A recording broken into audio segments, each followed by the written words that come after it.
புகாரி கிரந்தத்தை குர்ஆனை விடவும் மேன்மையாக கருதி காலம் காலமாக ஓதுகிறார்கள். இதற்கு நன்மை ஏதும் உண்டா? புகாரியை ஓதுகிறார்கள், அது உண்மைதான். ஆனால் அதுக்காக வேண்டி குர்ஆனை விடவும் மேலாக இதை நினைக்கிறாங்க அப்படிங்கறதல்ல. ஏன் புகாரிய நாம் உயர்வாக மதிக்கிறதே அந்த குர்ஆனுடைய சட்டத்தின் அடிப்படையிலே தான். ஏன்னா அல்லாஹ் குர்ஆன்ல சொல்லி காட்டுறான்ல, அத்தியுல்லா அல்லாஹ்வுக்கு கட்டுப்பட்டு நடங்க, வாத்தி ஒரு ரசூல் இறைத்தூதர் ஸல்லல்லாஹு அலைஹி வஸல்லம் அவங்களுக்கு கட்டுப்பட்டு நடங்கன்னு அல்லாஹ் சொல்லிட்டான்.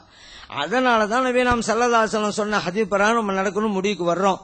அந்த ஸல்லல்லாஹு அலைஹி வஸல்லம் அவருடைய பொன்மொழிகள் தான் இந்த ஹதீஸ்கள். அதுல முதலிடத்தை பெறுவது புகாரி.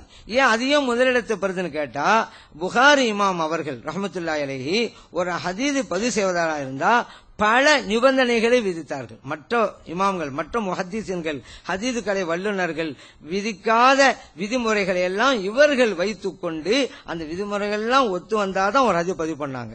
அதனாலதான் அந்த ஹதீஸ் கிதாபுகள்ல முதலிடம் இதற்கு கிடைத்தது. அந்த ஹதீஸை படிக்கின்ற போது நமக்கு நிச்சயமாக நன்மை கிடைக்கும். இப்ப குர்ஆனை படிப்பதற்கென்று ஒரு நம்ம நிகழ்ச்சி ஏற்படுத்துறது இல்ல. காரணம் என்ன?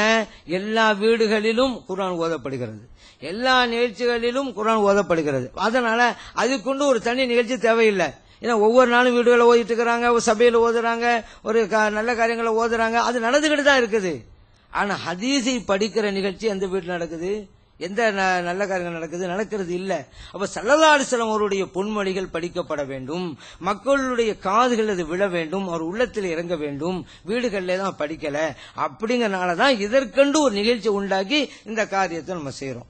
நம்ம ஏற்கனவே ஆரம்பத்தில் சொல்லப்பட்டது, சாதாரணமாக நல்ல சொற்களை சொன்னாலே நன்மை உண்டு. அல்லாஹ் அப்படிதான் சொல்றான், வக்கூலு கௌலன் சதீதன்கிறான், நல்ல சொல்லை கூறுங்கள்.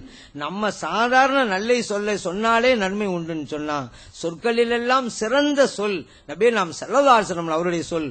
அதை படிக்கின்ற போது நிச்சயமா நமக்கு நன்மை கிடைக்கும்.